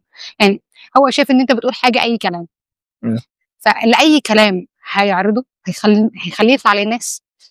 لا. طب انا بقول لك كان في واحد قاعد بس بتاع ارقام، واحد شايف الكومبيتيتور بس، المنافسين بتوعك، هو عارف مين منافسينك ويبقى عارف انت هتضيفهم ولا لا، ولو في فيتشر انت ضايفها عندك وبتقول انها مش عند غيرك هيبقى عارف ان هي لو عند غيرك هيعرفها. فاهم؟ فانت ما فيش محاوله ان انت ممكن تكذب، وبعدين انت حتى لو بتكذب انت بتضر نفسك. اصل انا بعيش نفسي في وهم هو مش موجود. فاهم؟ اصل انا عندي دي ومش عند حد. بالظبط. ممكن تبقى عند غيرك، انت ما عملتش سيرش كويس بس. فاهم؟ بس انا لما اقول ان الحاجه دي عندي ومش عندي غيري، انا ازاي بضر نفسي؟ ان انا لما اجي انزل ولا ما اتباعش او اولا مش غير كويس، مش كده. ممكن ابيع بس عمري ما انا هبيع بنفس السعر المنافس بقاله سنتين في السوق مثلا. يعني انا لو هبيع ديفايس ب6 فالمنافس بيبيعه ب4. فاهم؟ بس انا ايه اللي يخليهم يشتروا عندي؟ انا عندي ميزه تنافسيه يعني زياده، حاجه جديده فيتشر انت ممكن تكون محتاجها، والله محتاجها هتضطر تشتغل بيه بالسعر بتاعي. لكن لو لا خلاص انت مش موجود. فالنيد بتاع الماركت بتاعك هل هو محتاجك ولا كده وكده؟ فاهم؟ في ناس بتصدق. يعني انا كان في حد بيتكلم قال كان في شاركس كان بيقول له اوعى تعشق الفكره بتاعتك. يعني ما انا من الناس اللي حابه فكرتها كده، بس ستيل لو حد قال لي حاجه في منطلق انا ما كنتش شايفاه هتحرك فيها. فعلا بتعصب، ما عنديش مشكله. بتعصب، عايز تطلع غلطه في فكرتي بالظبط. ازاي تطلع لي فيه مشكله؟ بتعلق في ناس بتعلق نفسيا بالبيزنس بتاعها. ايوه، ما هو قال له الجمله دي ما تعشقش البيزنس بتاعك. انت لو عشقت انت بوظته، انت دمرته، لان انت عمرك ما هتتقبل فكره غيرك. ايوه مش انت دايما تبقى انا حاسس ان انا دايما صح. فاهمني؟ وانس هداء دلوقتي بتقول لك لا انت في مشكله في البيزنس موديل محتاج تعدل الارقام هنا، هتقولها ازاي؟ تفهمي ايه؟ انت ازاي بالظبط؟ انت بتفهمي ايه؟ انا فاهم الفكره اكتر منك، انت ما تعرفيش حاجه. هتبدا يعني تعمل هجوم، وهتبقى ممكن حد يكون بيقدم لك الحاجه دي بشكل نصيحه، انت تفهمها بشكل جادجمنتال، الشخص ده بيجادج عليا، عايز يوقعني، مع ان هو مش كده خالص. فاهم؟ فجزئيه ان الواحد يعشق الفكره دي، اوكي بقول يحبها عادي، انا بحب فكرتي، بس وانس ان انا شفتها في وقت من الاوقات مش فعاله ومش بتأدي الغرض اللي انا كنت بتعامل بيه، هوقفها. مش عيب اقول ان انا فشلت، فاهم؟ بس انا اتعلمت ايه من الفشل. كان احساسك ايه اصلا وانت في البرنامج جين زي؟ عايزه اقول ان انا تعبت بعد انا اولا كنت متوتره جدا، انا خدت كنت بالي. خايفه اتعب. تخيل انت بتتعب قدام انا عايز اعرف احساسك ايه عامه ان انت اول مره تخش تجربه زي دي، اول مره اصور اصلا. قدام انا ما بحبش تلفزيون التصوير مثلا وقدام جادج والحاله لا نفسها قدام جادج ما والتوتر. فيهاش مشكله، واللي هم كانوا يسالوه ما كانش ده قلقني، كان كل خوفي ان انا وانا بصور اتعب.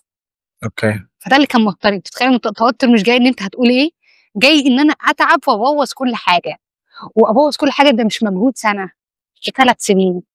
انت مستوعب الفكره معايا؟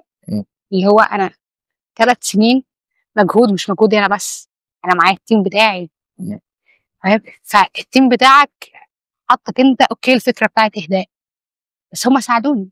مش هقدر انكر واقول ان الشخص ده ما ساعدنيش، لا الشخص ده ساعدني، تمام. فكلهم، انا مش بتكلم باسم اهداء، انا بتكلم باسم سويفت، وسويفت مش اهداء بس.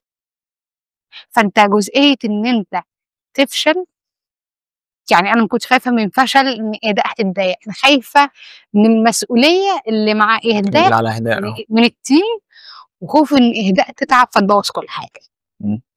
انا فاكره ان انا وانا في الجلاله انا تعبت قبل ما اعمل بيتش، رحت المستشفى وطلعت من المستشفى، رجعت عملت البيتش ورجعت تاني اوضه. بجد ليه؟ لان انا لو ما كنتش عملت البيتش في اليوم ده كنا هنتسحب من الكومبيتيشن. فانت تعبت من التوتر نفسه؟ لا كان في دخان، حد دخن سيجاره وانا تعبت ما قدرتش اتنفس، رحت المستشفى عملت جلسه ورجعت عملت البيتش بتاعي، واستاذنتهم ان انا اعمل البيتش وانا قاعده مش قادره اقف، كنت بتكلم بصعوبه، بس ستيل هم احترموا ان انا تعبانه وبعمل البيتش. عايزه اقول ان انا خلصت البيتش بتاع في جانزي، انا تعبت بعدها ودخلت في ازمه. احنا طلعنا ودخلنا تاني، لما طلعنا انا تعبت. يعني احنا خلصنا، انا عرضت خلاص، وبعد كده في اخر الحلقه كان كل التيمات دخلت تاني واتكلموا معانا وعشان يحددوا مين اللي هيكمل في تصفيات اعلى. تمام. انا وقتها طلعت تعبت، دخلت في ازمه. متخيل؟ يعني تخيل ان انا دخلت في ازمه ودخلت صورت تاني، فكان الموضوع بالنسبه لي صعب. كان احساسك ايه وقتها اصلا؟ احساسي خلاص، انت احنا عملنا البيتش الاساسي، فاهم؟ اختاروكي تمام، ما اختاروكيش خالص. انت اهم حاجه بالنسبه لك انت خدتي الفند اللي انت محتاجاه، بل بالعكس احنا كنا محتاجين رقم اقل من كده، خدنا رقم اكبر، فاهم؟ يعني انا كنت محتاجه بالظبط 186,000 جنيه. تمام. بس احنا بالظبط زودنا بالارقام عشان ناخد فند اعلى، وحد من المنتور يعني اللي كان بيتابع معانا قال لي الرقم بتاعك هو قليل، حاول تعليه. زودنا في حاجات معينه بماتيريال معين هنزودها بحيث نزود العدد اللي كنا هنصنعه وكده، وصلناها لكام؟ ل1,000,000 وحاجه. انا لما خدت نص مليون انا بالنسبه لي اكل ليه؟ ده ضعف اللي انا كنت عايزاه، فاهمني؟ فلا انا معايا فلوس وفي زياده، واي نوت. فانا خلاص انا طالعه، او انا خلاص عملت اللي انا عايزاه، برغم ان انا كنت متوتره وتعبانه وتعبت والحاجات دي كلها، بس انا ستيل خدت اللي انا محتاجاه، بس انا مش عايزه حاجه تانية. اول بيتش اصلا عملتيه التوتر نفسه كان عامل ازاي؟ لا اول بيتش عادي جدا، انا اول بيتش عملته ما كانش في سويفت، كان انا ما بيتش من زمان يعني، فاهمني؟ بطلع من برزنتيشن واشرح. انا فاكره ان بالرغم ان انا كنت في اولى كليه حالتي متدهوره وكده، بس انا فاكره كان في ماده اسمها تواصل شخصي. تمام. كانت فيها دكتوره اسمها دكتوره هناء. المهم الدكتوره شرحت اول ليكتشر عادي جدا، وقالت ان انا عايزه حد المحاضره الجايه يطلع هو يشرح. اوكي. وانا الوحيده اللي اتطوعت ان انا اعمل ده وقتها، فاهم؟ رحت كلمتهم عن الالتزامات التطوعيه واهميه الالتزامات التطوعيه وازاي بتاثر في شخصيه الواحد، وانا لسه سنه اولى ومحدش ولا حاجه يعرفني خالص، ولا اي حاجه خالص، وبكلم الدفعه كلها ولا حد يعرفني ولا انا اعرف حد، فاهمني؟ فجزئيه البيتشنج نفسها ما كانش عندي مشكله فيها، ولكن البيتش بتاع التكنيكال او البيزنس بيبقى مختلف تماما عن البرزنتيشن العادي.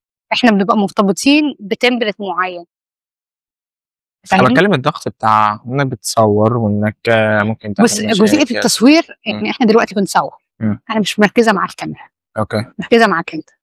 فاهم؟ مركزه في اللي انا بقوله، او العلم انا ما بفكرش في اللي انا بقوله دلوقتي، انا بتكلم بتلقائيه جدا. فاهم؟ يعني ما بعملش بروسس للكلام في الاول في دماغي، لا انا بطلعه على طول. فاهم؟ يعني انا كمان لحظه جدا انا مش عارفه انا هقول ايه، انا بتطلع زي ما بتطلع بتكلم. اوكي. فاهم؟ كذلك البيتش، انا عمري ما حفظت بيتش، انا حافظه فكرتي وعارفه انا عايزه اقول ايه وعايزه اوصل ايه في الوقت المناسب. فاهمني؟ وعارفه ترتيب البرزنتيشن ورايا شكله ازاي، عارفه ان انا لما ادوس على دي الصفحه ايه اللي هتظهر. فهمتني؟ بتكلم دايما بناء على انا ممكن اعمل لك دلوقتي بيتش في 3 دقائق لاي برزنتيشن. فاهمني؟ فده الفكره، انا كنت متدربه كويس ازاي بنعمل البيتش، فالتوتر بالرهبه بتاع الكاميرا ما كانتش موتراني قد زي ما قلت لك كان موترني فكره ان انا اتعب وانا بعمل البيتش. فاهمني؟ دي كانت المشكله او ده اللي كان موترني، ده اللي خلاني مش عارفه اتكلم كويس، او كنت بحاول ان انا امانج الوقت. كمان حاجه هم كانوا دايما بيخلونا وانس ان ال3 دقائق خلصت انت بتوقف حتى لو ايه حصل. فاهم؟ يعني انت لسه خلص البرزنتيشن هتوقف، الديدلاين بتاعك انتهى. فانا كنت لازم ان انا اتكلم بسرعه جدا واخلص البرزنتيشن او البيتش بتاعي في ال3 دقائق، تمام، واوصل كل اللي انا عايزه اوصل من غير ما اتعب. من غير ما اتعب. انت متخيل؟ بس فالموضوع كان صعب شويه، خصوصا كمان برضو يعني جزئيه التصوير يعني ما كانش رهبه بالنسبه لي كتصوير، ان هم جم هنا صوروا الانترو بتاع عندنا هنا، فكان تمام. كانوا بيصورونا برضو في الكومبيتيشن واحنا بنبيتش هناك قبل كده، فبرضو ما كانش بالنسبه لي مشكله مع الكاميرا قد مشكله ان الحاجه دي هتطلع على التي في. فاهم؟ يعني قبل كده كانت حاجات بتنزل فيديوز على فيسبوك يوتيوب خلاص يعني عادي، حاجات عاديه. انما التي في والناس بتتابع بروجرام كامل، والناس بتستنى الحلقه. فاهمني؟ كان الموضوع مسؤوليه كبيره، وانا ما كنتش حابه في البيتش بالذات انا اللي ببيتش، وفي بنت تانية متدربه لو اهداء حصل حاجه هي هتطلع مكان اهداء. اوكي. فاهم؟ بس دايما ببقى انا اللي مستوعبه الحوار بشكل اكتر، لان انا اللي دايما المين. فالمين طبعا بيبقى مهما كان الشخص اللي بيبقى متدرب ومتحمل مسؤوليه مكانك انت مش عايز تعرضه للبوينت دي. فاهم؟ هو ممكن ما يكونش جاهز في اللحظه اللي انت تتعب فيها، فانت مش عايز حتى تعرضه هو لموقف مش حلو، او تقول ما هو ازاي ما كانش جاهز. فاهم؟ فالبوينت دي برضو كانت بتبقى بالنسبه لي مشكله شويه، لو انا مش عايزه اوصل لدرجه ان انا اخلي اللي هي مكاني ممكن تطلع في موقف هي ممكن اولا هي هتتوتر ان اهداء تعبت، فانا اولا مطلعها متوتره. تمام؟ هي اهداء دايما اللي بتبش، فخلاص ففينا مشكله ان انا مش دايما انا اللي ببتش قدام الناس. فاهم؟ مش السكيل دي قوي، مش حوار ما عندها، لا هي ممكن يكون عندها السكيلز كويس قوي زي ما قلت لك، جزئيه التوتر دي بتبهدل الدنيا. ده كل حاجه. فاهم؟ فانا مطلعها، يعني كمان انا مش بس هطلعها في بيتش عادي في كومبيتيشن عاديه، لا احنا طالعين على التي في التصوير. فاهم؟ شايف احنا بنريسك على ايه؟ فكان الموضوع بالنسبه لي لا في مسؤوليه وانت لازم تكوني قدها. ما كانش قدامي حل غير ان انا اصلا. فاهم؟ فانت كنت بكلم نفسي بقول ما طلعتيش ايه اللي هيحصل؟ خسرنا صح؟ الفند اللي احنا محتاجينه مش موجود، هنقدر نكمل البروجكت؟ لا. طيب احنا طلعنا عملنا اللي علينا، تعبنا، في حد مكاننا هيكمل، ما تعبناش هناخد اللي احنا عايزينه. فاهم؟ حتى لو جزء من اللي احنا عايزينه بس احنا مبسوطين، عملنا اللي علينا، خلاص موضوع منتهي. فاهم؟ يعني الناس ممكن تقول ان هو لا دي خدت 500 ده قليل بالنسبه لبعض الشركات اللي خدت اكتر. انا بالنسبه لي عادي، انا كنت عايزه اقل من كده، انا حاطه سعر اعلى، اخدت فلوس اكتر من اللي انا كنت محتاجاها. فاهم؟ فازاي بتلعبها صح؟ ازاي بتمانج الدنيا عندك؟ هي ريسكس. تخيل بقى انت ازاي تتعامل مع كل ريسك اللي موجود. ودي من الحاجات الحلوه اللي علمتها لي الكليه بصراحه، ان احنا دايما مصدرين الورست كيس، ايه اسوأ حاجه ممكن تحصل معاك واللي انا عليها اشتغل. يعني انا عمري ما بفكر في حاجه وبقول الحاجات الحلوه، لا خالص، انا بدور على المشاكل بدور لها على حلول عشان وانس ان انا قابلت مشكله من المشاكل اللي انا كنت بفكر فيها انا معايا حلها. فهمتني؟ اكبر هدف في سويفت عامه ايه اللي هو عايز يوصل له؟ اول حاجه ان احنا ننزل برودكشن، ان احنا لسه ما نزلناش السوق، دي حاجه. الحاجه التانية ان كل مريض دراج يبقى مدرك ان في ازمه هتحصل، وهو لو مدرك هياخد الادويه، ما بقاش فيه وصول للمستشفى، ما بقاش فيه تدهور في الحاله. م. الموضوع هيبقى احسن بكتير، بدل ما انا بزعج اللي حواليا لما بتعب، وبدل ما انا بضيع من وقتي مثلا يوم كامل. ولا وكمان لو وصلت المستشفى بحتاج مثلا لو اتعاملوا معايا بشكل غلط فبضطر ان انا اقعد لي يومين 3 في البيت، ما بنزلش من البيت. فاهم؟ بدل ما نفسيتي تبقى سيئه، بدل ما انا ببقى محرج ان انا قاعد في المكان اللي انا تعبت فيه، لا انا معايا حاجه بتعرفني ان انا هتجيلي ازمه، باخد العلاج بتاعي، مفيش ولا حاجه من اللي انا قلتها حصلت. انت متخيل؟ فده هدفي انا. يعني انا لو اقدر ان انا اصنع الحاجه دي واديها للناس ببلاش هعمل ده. فاهم؟ انا مش هدفي ربح قد ما هدفي تاثير. ده اللي انا قلته في الاول، انا بنت عاديه بتسعى ان هي تعمل حاجه بتاثر في الناس او بتفيد الناس. make something people want. اعمل حاجه الناس محتاجاها، غير كده ما تعملش. بس انت لما تعمل حاجه الناس مش محتاجاها، ايه فايدتها؟ ولا حاجه. مجهودك ولا حاجه برضه. فاهم؟ انما انا بدور على حاجه الناس محتاجاها، خلاص مختلف. الموضوع هيبقى مختلف. انت نفسك هتحس من جواك بالرضا. فاهم؟ ولا والمجهود اللي انا عملته مهما كان صعوبته انا تمام. فاهم؟ يعني بعمل حاجه اكبر من نفسي، بعمل حاجه اكبر من مجرد باسم او مجرد اهداء. بالظبط. يعني انا مش بعمل حاجه لاهداء بس، اهداء دي ممكن كمان ساعه تموت، صح؟ عادي جدا. طب الاهداء سايبه ايه؟ صح؟ اللي سايباه ده ولا هيبقى كده مفيش حاجه هتبقى. انت قلتي لي انت بنيتي الشركه دي لوحدك او ابتديتيها لوحدك؟ بديت في الاول. ابتديتي شركه جديده اللي هي تيك ماستري؟ تيك ماستري برضه لوحدك. بالنسبه لانت او بالنسبه لاي شخص ان هو يبتدي حاجه لوحده ده صعب. بالنسبه لبنت تبتدي حاجه لوحدها ده اصعب. بالنسبه لبنت في الصعيد تبتدي حاجه لوحدها اسهل بكتير. الجمله دي قالها لي دكتور عندي بالكليه، هو مسافر بره حاليا، اسمه دكتور ابراهيم. ده من اكتر الناس الغاليه عندي قوي، الناس اللي اثرت فيا. ده خلاني في فتره ما ذاكرت حاجه اسمها بلوك تشين. بلوك تشين ده سمارت كونتراكت وايثيريوم وتحويل عملات وتشفيرها، ويعني حاجات ايه مش موجوده في مصر. محرم دوليا عموما، يعني بعض الحاجات محرمه دوليا، شغل بره مش هنا. فقال لي انت عندك اكتر من ميزه، يعني اللي انت بتشوف ان هو صعب بالنسبه لي ميزه. اللي انت من الصعيد، انت بنت، تمام، وفي مجال تك، المجال اللي كله رجاله. تمام. فاللي انتوا شايفينه صعب هي انا شايفاها ميزه بالنسبه لي. فاهم؟ يعني انا شايفه ان انا بنت من الصعيد دي ميزه. فاهم؟ الناس بتكره المهندسين والبنات، انا الاثنين. فاهم؟ فالموضوع لا بالنسبه لي مختلف شويه. هو بيبقى صعب، بس هو الفكره ان زي ما قلت لك كل حاجه انا دخلتها اثرت او عملت جوايا تاثير بشكل ما. يعني ستودنت اكتيفيتي علمتني ازاي اعمل بلاننج للحاجه عندي، ازاي اخطط لكوارتر كامل، ازاي احط بلان سوشيال ميديا، ازاي نطلع كامبين، الكوميتي كلها بتشتغل ازاي مع بعضها في نفس الوقت، البالانس اللي كان بيحصل ازاي. لما بقيت اسافر واسمع شركات تانية وناس تانية بدات افهم النيد في مصر كلها. يمكن انا ما عملت سيرش جامد والحاجات دي كلها، بس لا انا بحس ان بتوع اسوان عندهم مشاكل في حته مثلا في الجو، فبداوا يدوروا على افكار في الجو. بحس ان في حد كان بيتكلم عنده بروجكت على حاجه في التربه، ازاي يخلي الاي اي والتكنيكال تولز تتست التربه عندهم وتقول لك ايه المحصول المناسب. بحس ان بتوع الاقصر بيتكلموا في حاجه لها علاقه بالسكين كير والشمس. فاهم؟ فانا بدات اخد بالي من كل محافظه ايه المشاكل اللي فيها، وازاي كل الناس اللي جواها او الطلبه اللي زيي بيحاولوا يحلوا المشاكل دي بناء على المشاكل اللي هم شايفينها. فهمتني؟ فانا بدات افهم المحيط. بس حاجه اللي خلاني بدات تك ماستري ان اي حد تكنيكال بتيجي عليه لحظه اكمل ازاي. الناس البلان. انت هندسه حاسبات برضه، فنفس المعاناه.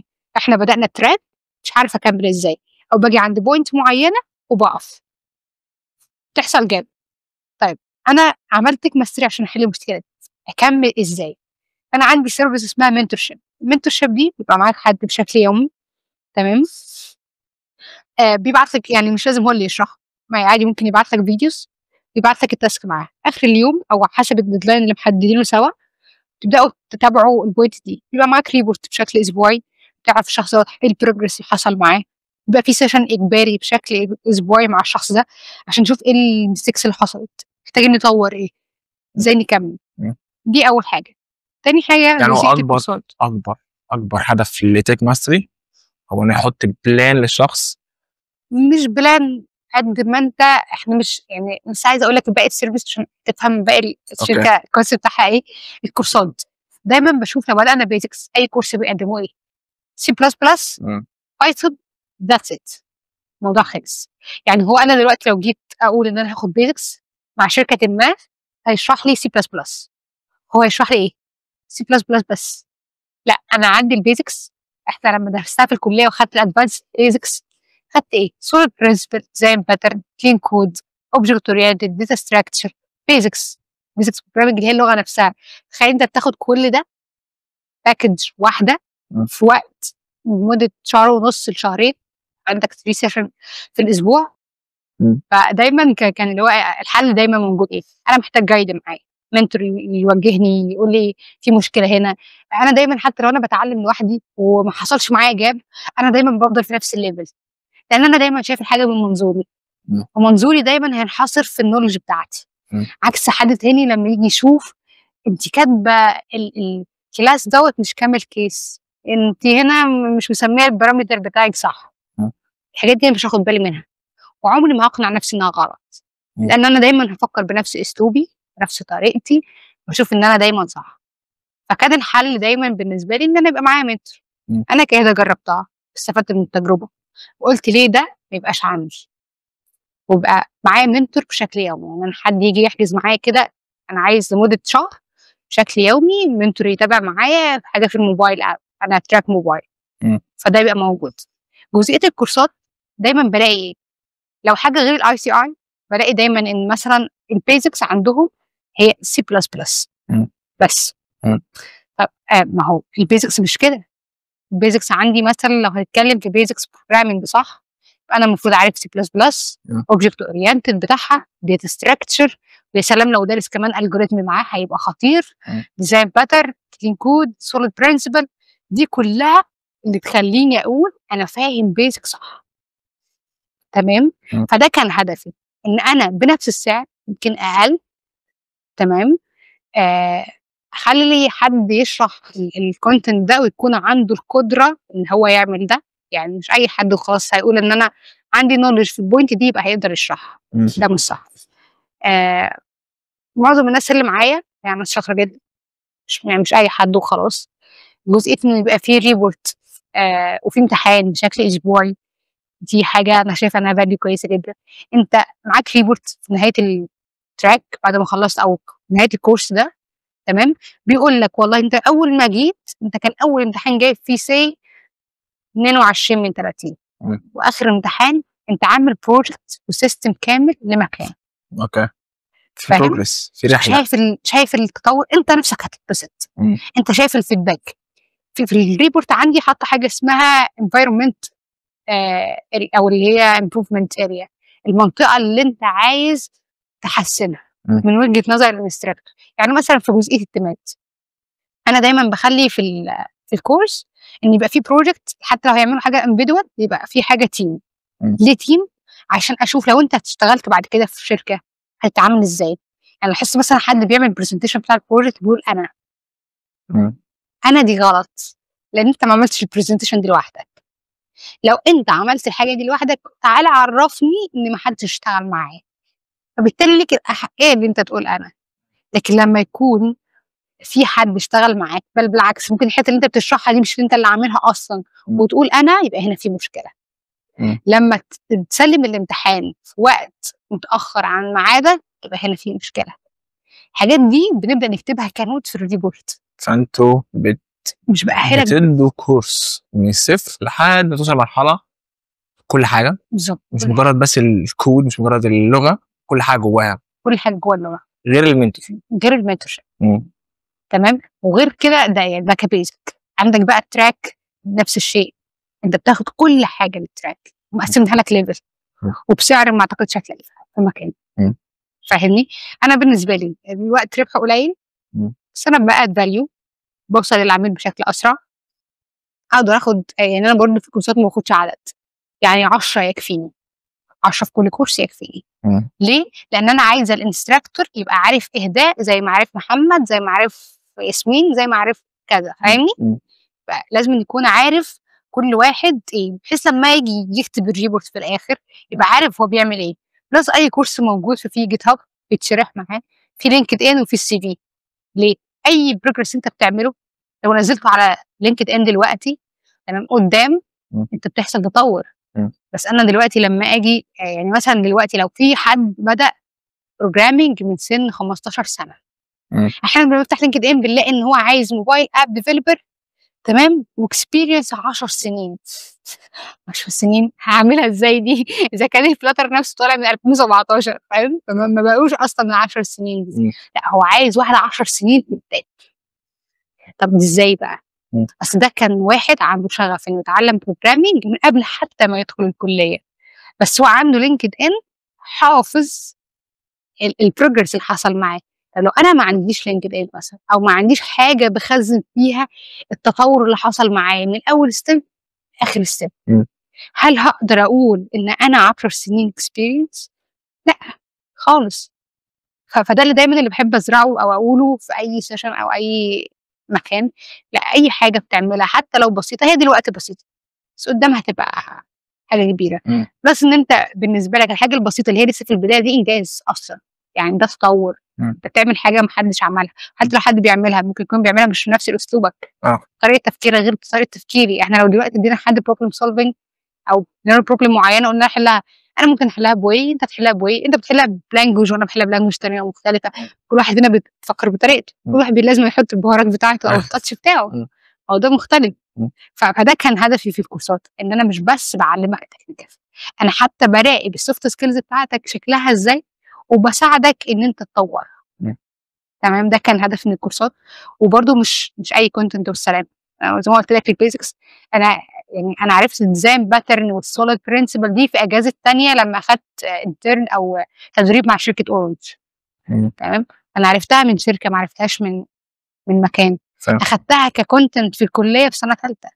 فتخيل ان انت مثلا رايح اولى كليه واخد تراك بيزكس في كل الحاجات دي، فانت عندك النولج بتاع البيزكس اللي عند واحد في ثالثه كليه.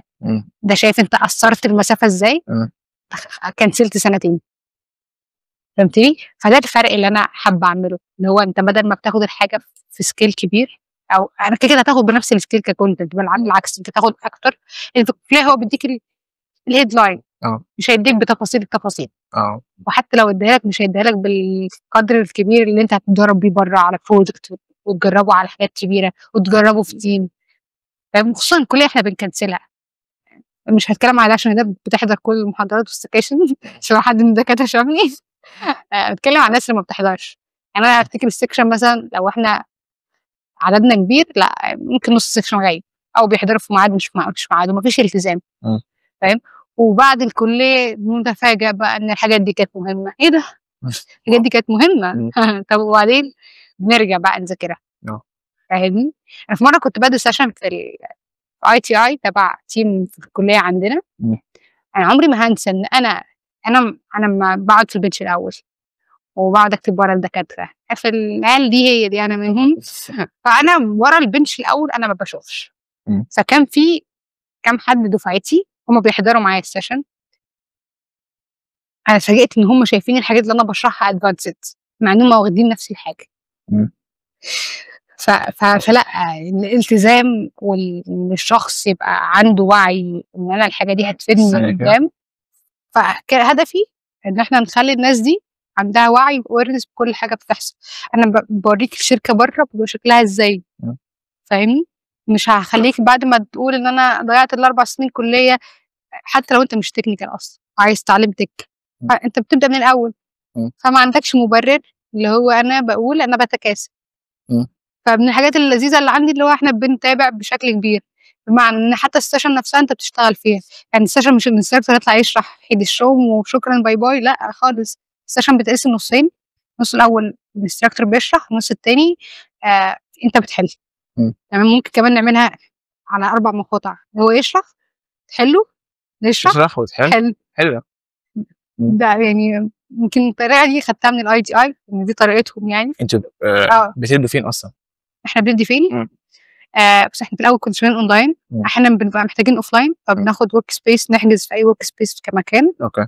كمكان رسمي وبتاعنا وكده لا لسه لحد الان مش موجود. بس ان شاء الله يبقى قريب يعني موجود. تمام. بس دول اول 2 سيرفيس. اخر سيرفيس عندنا اللي هي الاي تي سيرفيس. اي تي سيرفيس اي حد عايز موبايل اب، حد عايز ويب سايت، حد عايز اي موديل، ففي ديفلوبر جاهزين ان هم يعملوا ده. يعني انت معاك فكره للستارت اب وعايز تعمل ام في بي بتاعها، تمام، عايز تعمل لها ويب سايت، عايز تعمل لها ابلكيشن، ندخل ميتنج في الاول نفهم الفكره شكلها ازاي، بنعمل دوكيمنت محترم كده بكل الفيتشر الموجوده محتاجينها تبقى موجوده سواء في سايت او موبايل اب. بعد كده اليو اي بيبدا يترجم ده لديزاين. بعد كده الديزاينر بعد ما خلصنا كده ديزاين نوريه للعميل، عجبك زي الفل اشتغل. في اديت بنعدله، مفيش اديت خلاص نعمل جزئيه الفرونت في الاول ككود، نوري له المنتج بتاعه كفرونت شكله ازاي. تمام. بعد كده بنخلص جزئيه الباك، اتفضل ده الباكج بتاعتك محترمه، فاهمني. فدي 3 سيرفيس بتاعتنا، والسلوجن بتاعنا ماستر ايفري لاين.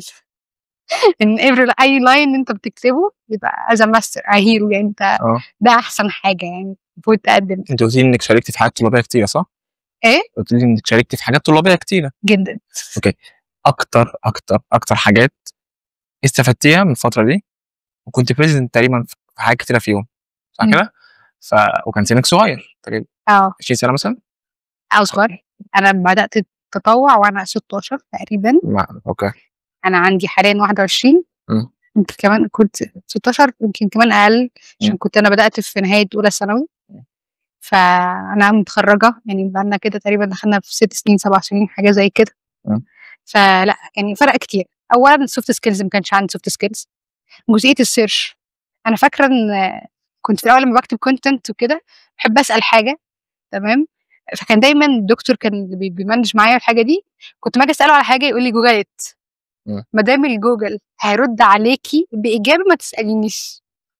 يبقى عندي الجزئيه دي ان هو ما بقتش اروح اسال حد عن حاجه، مش غرور مني ان انا عندي المعلومه، لا انا ما عنديش المعلومه بس انا هدور عليها. بقيت ادور، بقيت افهم اكتر فاعرف اكتر. فبدل ما كنت بدور على معلومه قد كده بقى عندي معلومات قد كده. وجزئيه السيرش دي بقى كانت حاجه خطيره موت، وان انا متعوده عليها من وانا صغيره. فالموضوع بالنسبه لي كان اسهل في الكليه، لان انا عندي الكليه شغلنا كله سيرش. انت في ايرور حصل معاك فبتسيرش عليه، في باج حصل بتسيرش عليها، اي حاجه فيتشر جديده عايز تضيفها او اي حاجه بتسيرش عليه. فكان بالنسبه لي الموضوع اسهل بكتير. حد لسه بيبتدي ازاي ممكن اجنريت الجمله اللي هسيرش بيها اصلا، فاهمني. فدي من الحاجات يعني اللي نفعتني. جزئيه البرزنتيشن انا ايه اللي يخليني او ايه اللي خلى عندي القدره ان انا اصلا اعمل برزنتيشن وانا اولى كليه محدش يعرفني وانا اعرف حد، ما عنديش مشكله ان انا اقف اتكلم قدام كل الناس.